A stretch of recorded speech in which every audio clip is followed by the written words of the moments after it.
अल्हम्दुलिल्लाहि वकफ़ा वस्सलातु वस्सलामु अला मन ला नबिय्य बअदा अम्मा बअदु फ़अऊज़ु बिल्लाहि मिनश शैतानिर रजीम बिस्मिल्लाहिर रहमानिर रहीम अला बिज़िक्रिल्लाहि तत्मइन्नुल क़ुलूब क़ाला नबिय्यु सल्लल्लाहु अलैहि वसल्लम मन क़ाला ला इलाहा इल्लल्लाह दख़लल जन्नह आमन्तु बिल्लाहि सदक़ल्लाहुल अज़ीम व सदक़ रसूलुहुन नबियुल करीम व नहनु अला ज़ालिका मिनश शाहिदीन वश्शाकिरीन वल्हम्दुलिल्लाहि रब्बिल आलमीन। अल्लाहुम्मा सल्लि अला मुहम्मद व अला आलि मुहम्मद कमा सल्लैता अला इब्राहीम व अला आलि इब्राहीम इन्नका हमीदुम मजीद। अल्लाहुम्मा बारिक अला मुहम्मद व अला आलि मुहम्मद कमा बारकता अला इब्राहीम व अला आलि इब्राहीम इन्नका हमीदुम मजीद। आज 22 फरवरी 2024 हमारा खानका हनफिया मरकज़ अहले सुन्नत वल जमात 87 जनूबी सरगोदा का सालाना इज्तिमा है। अल्लाह तबारक व तआला ने हम सब पे बड़ा करम और बड़ा एहसान फरमाया। कुछ देर के लिए दीन की समझ के लिए, दीन सीखने के लिए और दीन की फ़िक्र के लिए जमा होने की तौफीक अता फरमाई। इस पे अल्लाह तबारक व तआला का जितना शुक्र अदा किया जाए कम है। ज़िक्र इलाही की अहमियत के हवाले से चंद बातें अर्ज करूँगा। पहली चीज़ ये है कि ज़िक्र इलाही का फ़ायदा क्या है। आज हर बंदा वो काम करता है जिसमें उसको उस काम का फ़ायदा नज़र आए।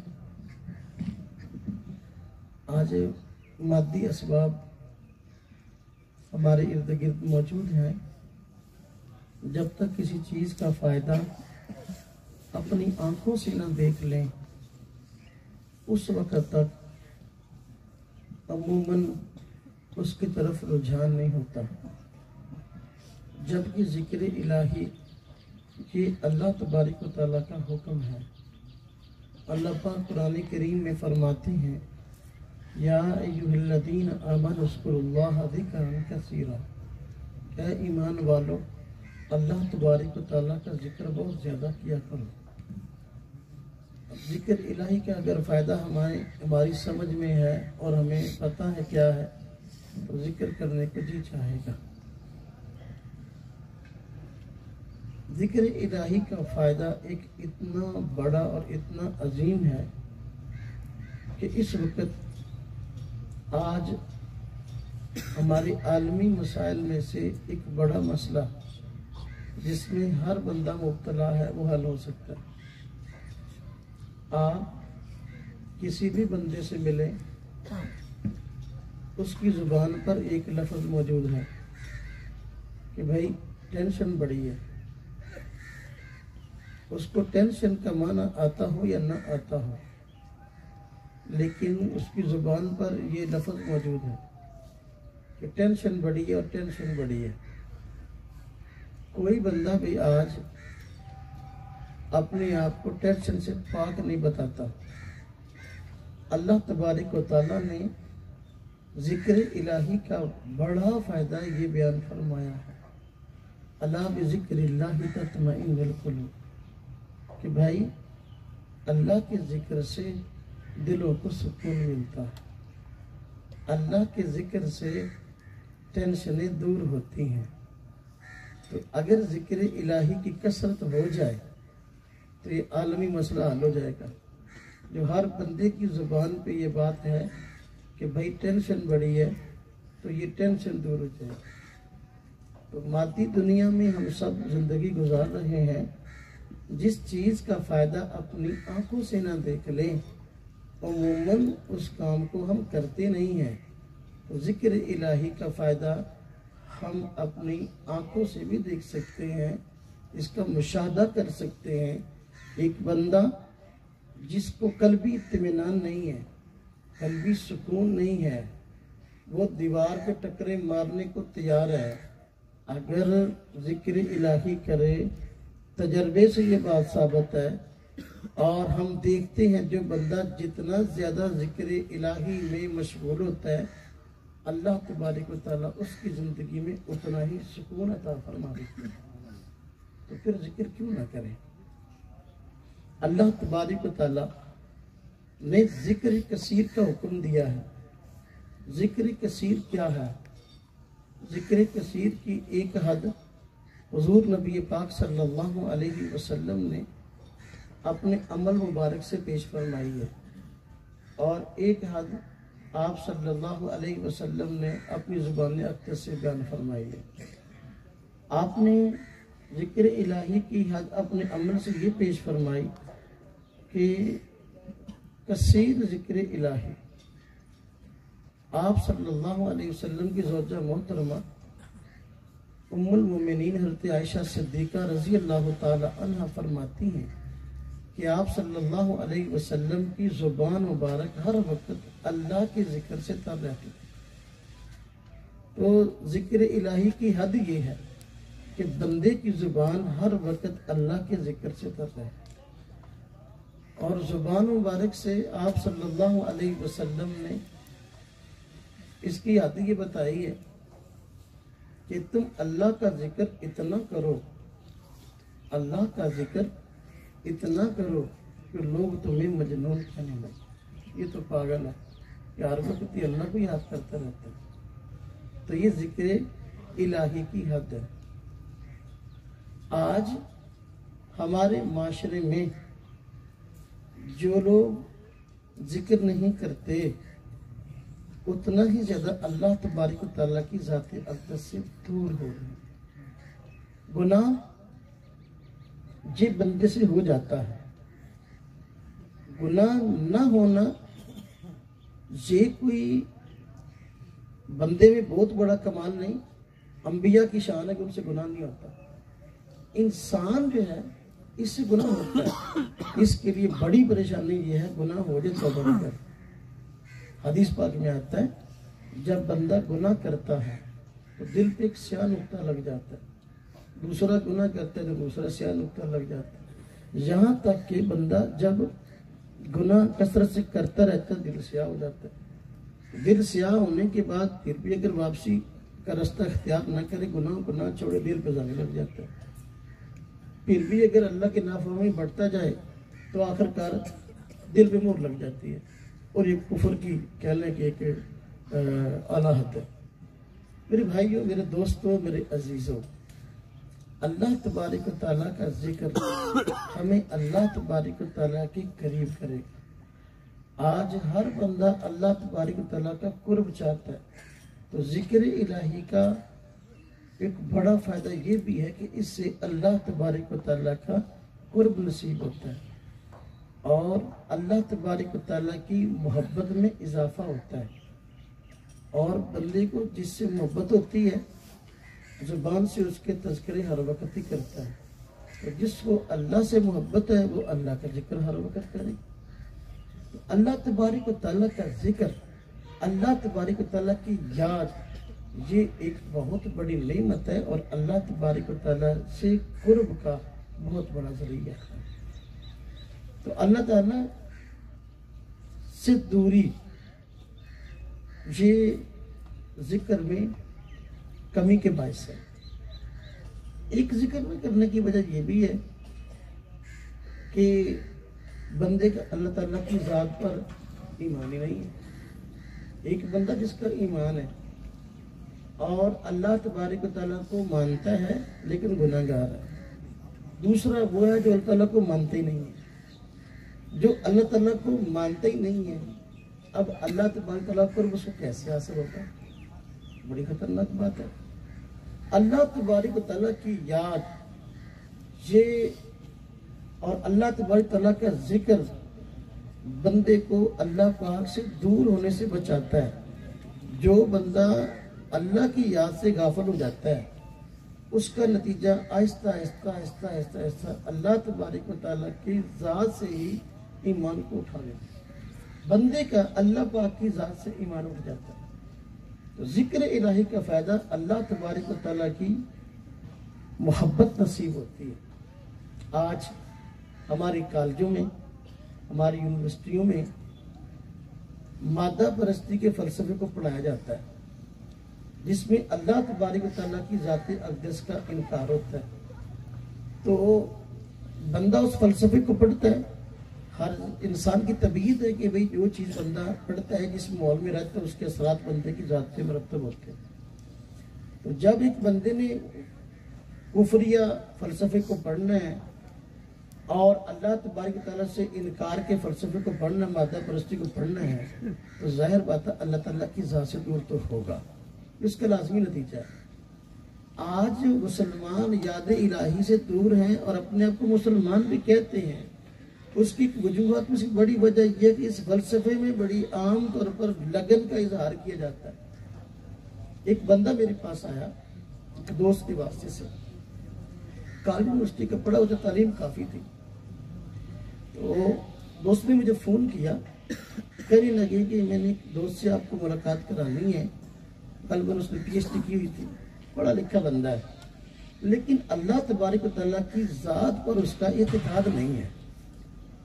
उसको हमने कायल करना है कि अल्लाह तबारक व तआला की ज़ात मौजूद है, तो मैं इसलिए उसको आपके पास लेके आऊँगा।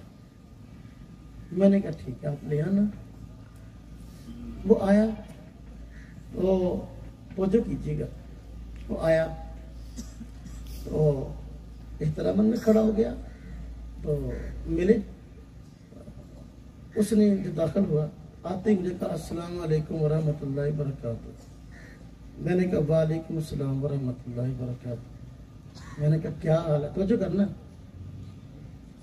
बंदा वो है जिसका ज़ाते इलाही पर ईमान उठ चुका है, मगरबी फ़लसफ़ा पढ़ने की वजह से, डार्विन का फ़लसफ़ा पढ़ने की वजह से। मैंने कहा क्या हाल है? कहता है अल्लाह का शुक्र है। बैठे, बात शुरू हुई। मैंने कहा माशाल्लाह, तालीम कितनी की? मैंने PhD किया। माशाल्लाह। मैंने कहा शादी हुई है? कहते हैं हाँ जी, मेरी एक की बजाय 2 शादियाँ हुई हैं। मैंने कहा माशाल्लाह। मैंने कहा दूसरी शादी खुशी से हुई या मजबूरी से? कहने लगे पहली बीवी फौत हो गई, उससे 2 बच्चे थे, तो दूसरी शादी की है, उससे 3 बच्चे हैं। अच्छा, तो मैंने कहा कारोबार अभी क्या है? कहते हैं फैक्ट्री है, वो चला रहा हूँ। मैंने पूछा अच्छा, कि फैक्ट्री जो है जो आप चला रहे हैं, ये फैक्ट्री आपने खुद अपनी मेहनत से बनाई है या आपको अपने वालिद साहब की विरासत से मिली है? मुझे कहने लगा कि वालिद साहब की थी, मेरे हिस्से में आई है, भाइयों ने अपना अपना मामला ले लिया अपने हिस्से का, और मुझे अपने हिस्से की विरासत मिली है। मैंने कहा ठीक है, यानी ये विरासत की फैक्ट्री? कहता हाँ। तो बैठे, मैंने कहा कि आप अल्लाह तबारक तआला की ज़ात अक़दस के मुतल्लिक़ कुछ बात रखते हैं। कहता हाँ जी, अब मेरी तबीयत यही लगता है कि डार्विन साहब ने जो बात की बिल्कुल सही है कि इंसान मादा की ही तरक्की याफ्ता शक्ल है। दूसरे अल्फाज में इस तरह वो कहते हैं कि ये बंदर की औलाद है। मैंने कहा कि अगर मैं आपको इत्मीनान दिलाना चाहूँ कि भाई डार्विन का फ़लसफ़ा गलत है और रब तआला की ज़ात मौजूद है, मुझे बताएं कि मैं कौन सा तरीका इख्तियार करूँ। आया मैं आपको आप अपने आप को मुसलमान भी कहते हैं, अगरचे आप कहते हैं मुझे अल्लाह ताला की ज़ात पर ईमान नहीं है, कैसे मुसलमान है? लेकिन चलो, मैं कुरान की आयत पढ़ूँ, मैं अकल को पेश करूँ, मैं तारीख को पेश करूँ, मैं मुशाहदा को पेश करूँ, मैं क्या चीज़ पेश करूँ कि आपका अल्लाह ताला की ज़ात पर ईमान हो जाए? मुझे कहने लगा कि आपके ख्याल में वो जो डार्विन साहब ने तहकीक पेश की गलत है? मैंने कहा बिल्कुल गलत है। मैंने कहा चलो मैं इसी पे बात करता हूँ, पहले मैं उसकी तहकीक पे बात करता हूँ मुख्तसर, उसके बाद मैं ज़ाते बारी ताला की इंशाअल्लाह हस्ती पर रखता हूँ। मैंने कहा डार्विन ने और मादा परस्तों ने नज़रिया पेश किया है, ये सारी की सारी कायनात मादा से वजूद में आई है। रब ताला की ज़ात को खालिक मानने को तैयार नहीं, जबकि अल्लाह पाक कुरान करीम में फरमाते हैं अल्लाह खालिक कुल्ली शै, अल्लाह तबारक व तआला हर चीज़ के खालिक है। जबकि वो कहता है कि हर चीज़ मादा से वजूद में आई है और वो रब ताला को खालिक मानने को तैयार नहीं, एक अल्लाह की ज़ात को मानने को तैयार नहीं। मैंने कहा सूरत हाल ये है, एक रब ताला की जात से इनकार से वो शुरू हुआ, जबकि कई खुदा मान बैठा। मुझे कहने लगा वो कैसे? मैंने कहा उसने कहा है कि ये कायनात मादा से वजूद में आई है, तो गोया मादा को खुदा मान लिया।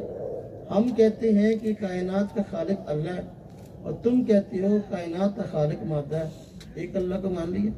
दूसरी बात, तुम कहते हो कि ये कायनात मादा से वजूद में आई, किसी डिसिप्लिन के तहत नहीं, किसी सोच फिक्र के तहत नहीं, किसी मंसूबे के तहत नहीं, इत्तेफाकन ऐसा हुआ कि मादा फटा बिखरा, कायनात वजूद में आ गई, उसी से फिर आगे चरिंद परिंदों भी आगे मामला सारे वजूद में आ गए। मैंने कहा कि ये जो इत्तेफाक है ये कहाँ रहता है? इत्तेफाक कहाँ रहता है? इस इत्तेफाक को तुम माने बैठे हो कि इत्तेफाकन ऐसा हो गया ये तुम्हारा दूसरा खुदा है। अच्छा, इत्तेफाकन ऐसा हो गया कायनात वजूद में आ गई, अच्छा चल कैसे रही है? चल कैसे रही है? इत्तेफाक ने तो उसको बना दिया, चल कैसे रही है? कहते इल्लत और मालूल का कानून है, दुनिया असबाब के साथ जुड़ी है, लिहाजा हर चीज के वजूद में आने का सबब पाया जाता है तो चीज वजूद में आ जाती है। मैं कि ये इल्लत और मालूल तुम्हारे तीसरे और चौथे खुदा। मैंने कहा अब इल्लत और मालूल का नजरिया भी नकारा हो गया, जदीद फलसफे ने इसको भी रद्द कर दिया, अब इजाफा का कानून आ गया है, वो तुम्हारा पांचवा खुदा है। मैंने कहा एक खुदा से भागे थे और कई खुदाओं के कायल हो गए और फिर भी कहते हो कि मैं खुदा को नहीं मानता। ये मैंने कहा रब ताला की जात है जो अलीम है, समी है, बसीर है, ये मादा और ये इसके साथ जुड़ी हुई बाकी चीजें, ये ना मादे में ना देखने की सलाहियत, ना सुनने की सलाहियत, ना समझने की सलाहियत, ना चलने की सलाहियत, ना फिरने की सलाहियत, जिसमें खुद ये चीजें नेमतें उसके पास मौजूद नहीं है। तुम्हें ये नेमतें उसने कहां से दे दी? तुम्हें ये नेमतें उसने कहां से दे दी? मैंने कहा डार्विन का फलसफा तारीख की रोशनी में गलत है। मुझे कहने का कैसे?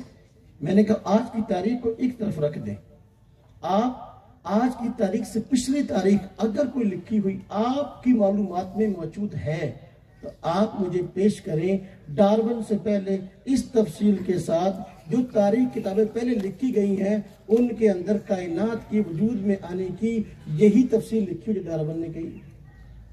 मैंने कहा तारीख चुटलाती है।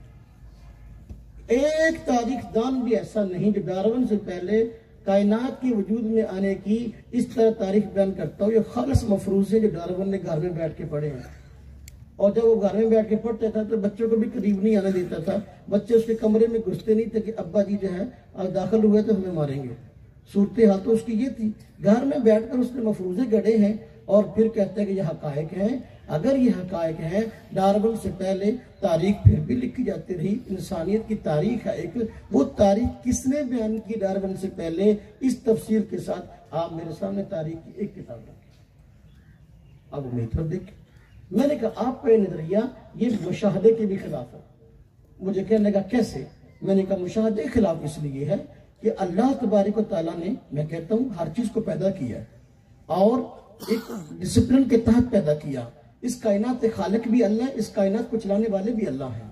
तो रब तआला की ज़ात अक़दस ने एक निज़ाम बनाया है और उस निज़ाम के तहत वो चीज चल रही है। अल्लाह पाक फरमाते हैं लशम्सी यंबग़ी लहा अन तुदरिकल क़मर वल्लैलु साबिक़ुन नहार कुल्लुन फ़ी फ़लकिन यस्बहून। हर एक का निज़ाम है, लेकिन तुम कहते हो इत्तेफाक है, फिर आगे मामला है। ऐसी बात नहीं है।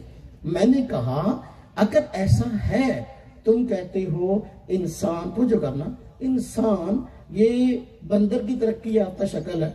वक्त गुजरने के साथ साथ पहले कायनात वजूद में आई, फिर जिंदगी वजूद में आई, पहले नबातात वजूद में आए, फिर हैवानात वजूद में आए, हैवानात आगे मुख्तलिफ शक्लें बदलते रहे, मुख्तलिफ अनवा इनकी वजूद में आती रही, यहाँ तक कि बंदर वजूद में आ गया। और बंदर वजूद में आया, फिर ये बंदर वक्त गुजरने के साथ शक्लें बदलता रहा, जहाँ तक कि इंसानी आज़ाब बनने इसकी शुरू हो गए, चेंज होने शुरू हो गए, फिर इंसान बन गया। मैंने कहा आपका ये नजरिया मुशाहदे के भी खिलाफ है। मुझे कहना कैसे? मैंने कहा अगर माजी में इस तरह हुआ जिस तरह के डार्विन ने कहा, तो फिर अब पूरी दुनिया से बतौर सैंपल के आप हमें एक बंदर दिखा दें जो वक्त गुजरने के साथ साथ आज इंसानी शक्ल चेंज कर रहा हो। अगर पहले ऐसा हुआ है तो अब भी ऐसा हो रहा होगा ना, तो फिर आप बतौर सैंपल के एक बंदर दिखा दें जो वक्त गुजरने के साथ साथ इंसान बन रहा हो।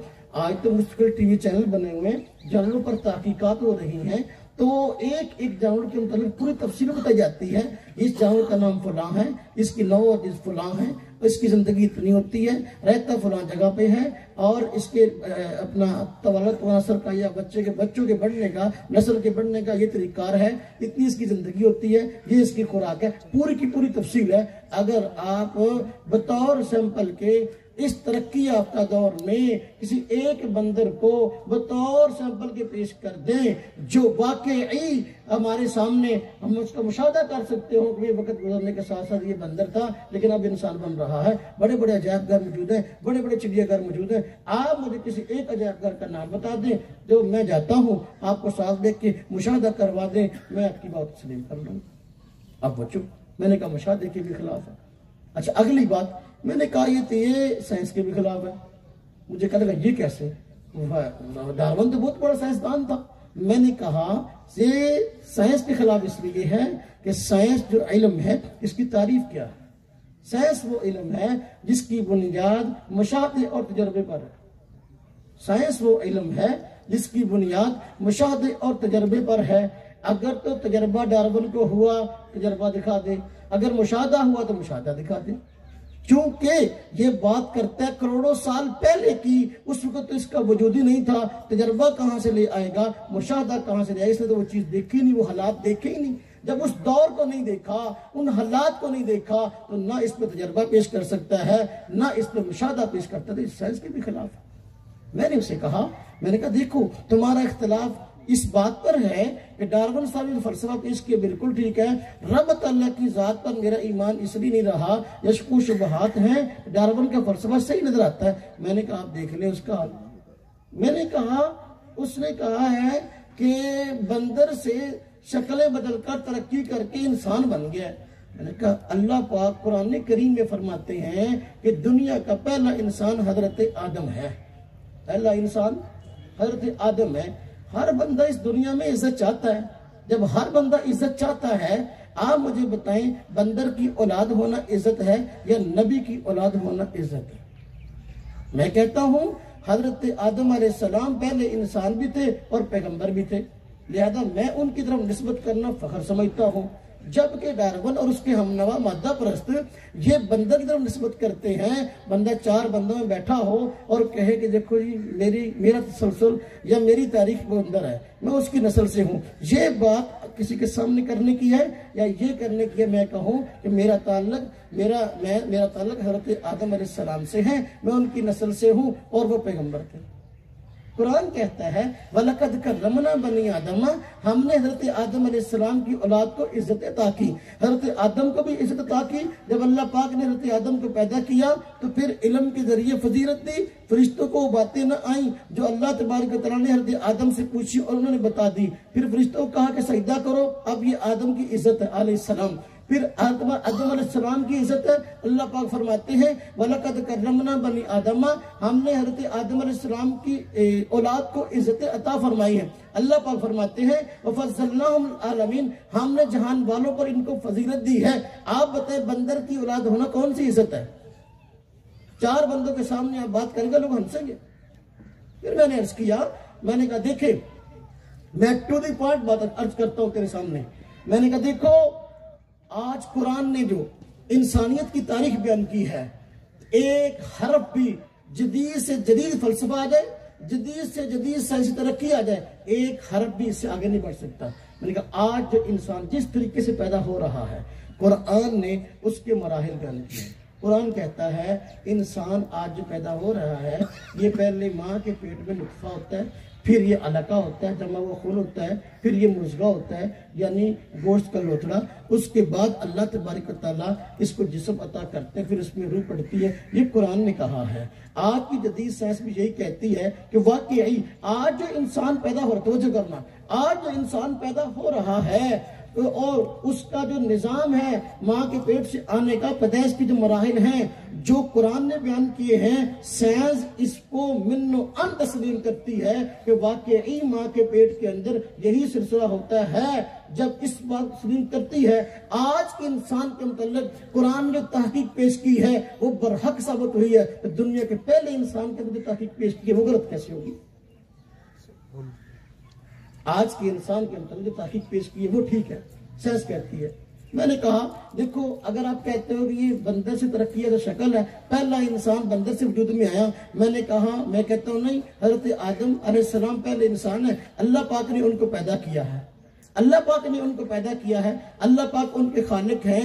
तो मैं पहले इंसान का नाम बता देता हूँ, मुझे जिस पहले इंसान को मैं मानता हूँ उनका नाम भी जानता हूँ, जिस पहले इंसान को मैं जानता हूँ या मानता हूँ मैं उनकी बीवी का नाम भी जानता हूँ, जिस पहले इंसान को मैं जानता और मानता हूँ उनकी औलाद के नाम भी जानता हूँ। तवज्जो करना, मैंने कहा मैं पहला इंसान मानता हूँ हज़रत आदम को, और वो पहले इंसान है, नाम उनका आदम है। मैं पहला इंसान मानता हूँ हज़रत आदम को, उनकी बीवी उनका नाम हज़रत हव्वा है। मैं पहला इंसान मानता हूँ हज़रत आदम को, उनके बेटों का नाम हाबिल और काबिल है। जिस इंसान को तू पहला इंसान मानता है, अगर तेरे पास इल्म है, बाकी तूने इस फलसफे का मुताला किया है और ताकीक है, तो पहले इंसान का नाम बताओ क्या है? पहले इंसान के जो बंदर से वजूद में नाम क्या है, उसकी बीवी का नाम क्या है, उसके बच्चों का नाम क्या है?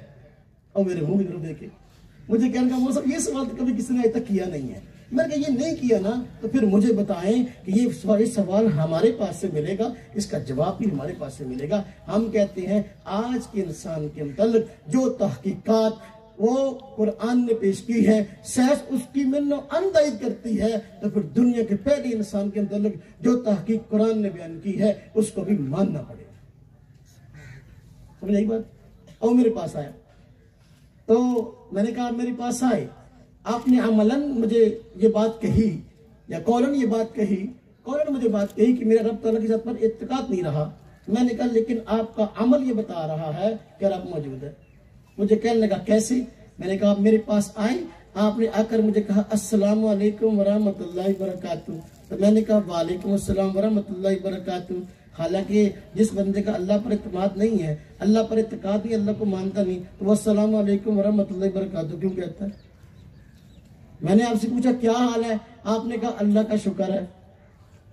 आपने कहा अल्लाह का शुक्र है। मैंने कहा अल्लाह तबारक तआला का शुक्र आपने कहा, तो देखो आपका दिल गवाही दे रहा है कि अल्लाह मौजूद है।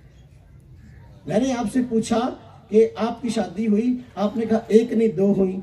मैंने अर्ज किया ये शादी और तलाक, आपने कहा एक बीवी फौत हो गई, फिर मैंने दूसरी शादी की। मैंने कहा ये शादी जो है ये तो इस्लाम की बात है, ये अल्लाह का कानून है, आप अल्लाह को मानते नहीं है, तो फिर भी आपने शादी एक की बजाय दो कराई है।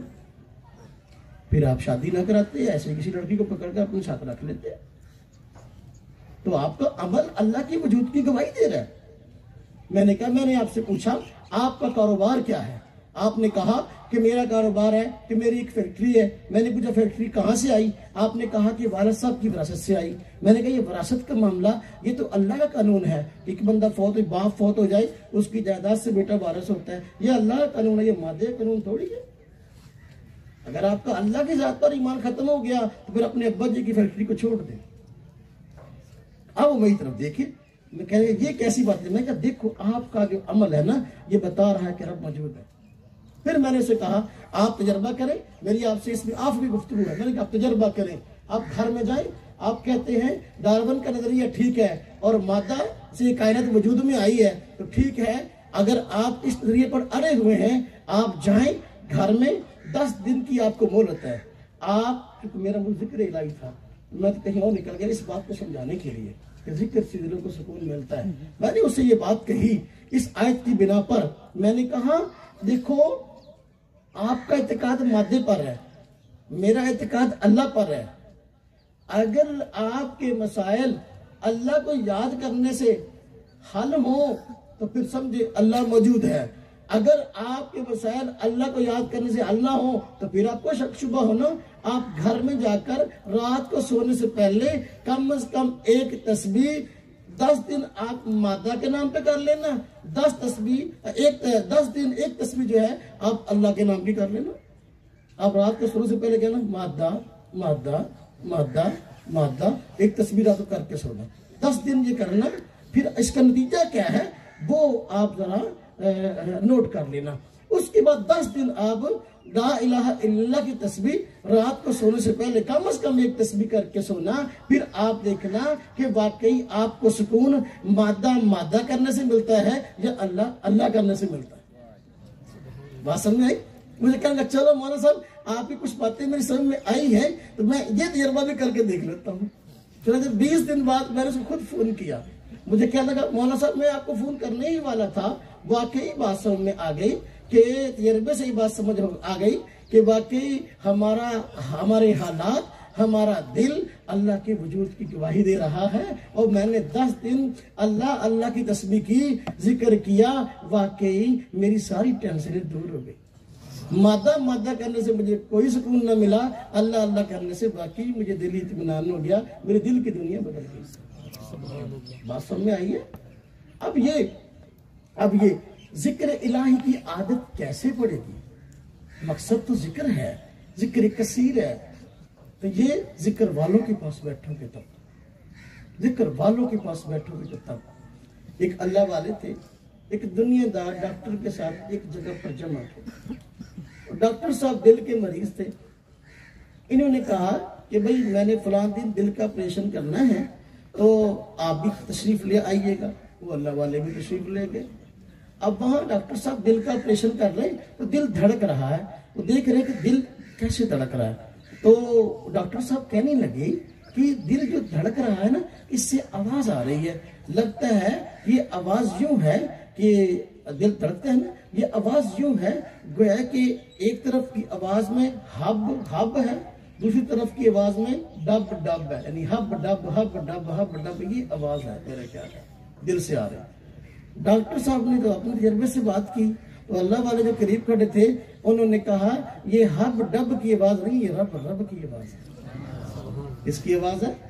ये रब रब की आवाज है, हब डब की नहीं है। अगर तू अल्लाह वालों के पास बैठे तुझे पता चले भी आवाज किस चीज की है। तो जो बंदा अल्लाह के वजूद का इनकार करता है उसका दिल रब रब होने की गवाही दे रहा है। इसलिए मेरे भाइयों, मेरे दोस्तों, मेरे अजीजों, ज्यादा वक्त नहीं की बात करें, मेरा बयान वैसे होता 2-2.5 घंटे का है तो लिहाजा मैं बात इसी पर खत्म करता हूँ। तो अल्लाह तबारक व तआला हम सब जिक्र कसीर की तौफीक अता फरमाए। व आखिर दावाना अल्हम्दुलिल्लाह।